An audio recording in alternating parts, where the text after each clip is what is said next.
Easy guys, it's Monk here. We're just going to show you like quite a quick tip today about how you can use the Ultrabeat drum machine in Logic to store your own like drum kits and drum banks.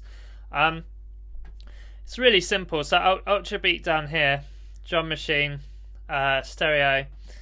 Again, it's one of those old school Logic plugins that isn't very nice to look at. However, you don't really have to mess with most of this stuff. There is some cool bits you can do. The only thing I really use in here is maybe the envelope, and also this dial here is the pitch, so you can pitch up or down your drum samples. But as you can see in here, like I've stored like Slate digital kits there that I liked, and so I've got homemade perks. So these are all like little bits of Foley and sounds that I've recorded. 2020 drums, that was last year when I had a load of Splice credits to use basically, and I went through like hunting for drum samples, downloaded all the ones I liked and created kits out of them.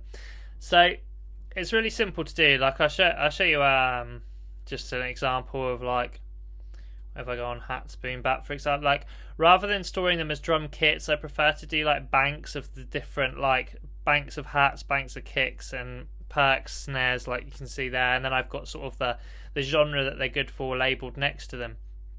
I even got like a pack of Indian percussion one shots here that I've then stored in it.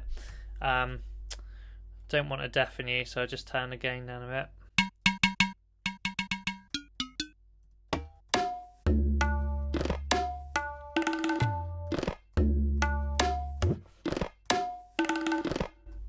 Yeah, so that's obviously really handy because then I don't have to keep like importing samples into my project every time I'm making a new tune. It's good for workflow to just have like my banks of samples that I know I like stored in my drum machine already. So easy way to do that is if you go to drum kits, which will be, these are like down here, these bottom three are the ones that are always going to be there. These are ones that I've made myself, and these are the ones that come in Logic. And you literally just go drum kits, and then this one where it says drag and drop samples. And then what you can do is take any audio and just drop it into this box here, and then that's going to be stored there. And then you'd click sample 2, drop your sample in there, sample 3, sample in there, and like, cause each of these will store like an individual sample.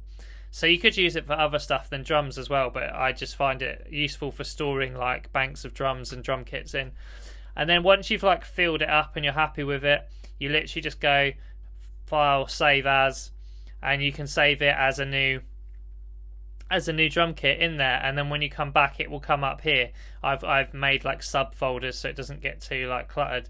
And I find that really useful, as I said, because then I have like all of these samples that I know I like that I can access really quickly. And I think like speed is quite crucial for like your workflow and getting ideas out. You don't want to be spending too long, especially when you make as many beats as I do. Like it's very useful, anything that can just speed up the workflow and means that I can just get to like the creative part of like getting ideas down quicker is very useful. So that's just a quick tip that I thought I'd share with you today that hopefully you can use in your own productions. If you found it useful, please drop a like and subscribe. If you've got any questions, leave a comment below. And nice one, yeah, so catch you in the next one.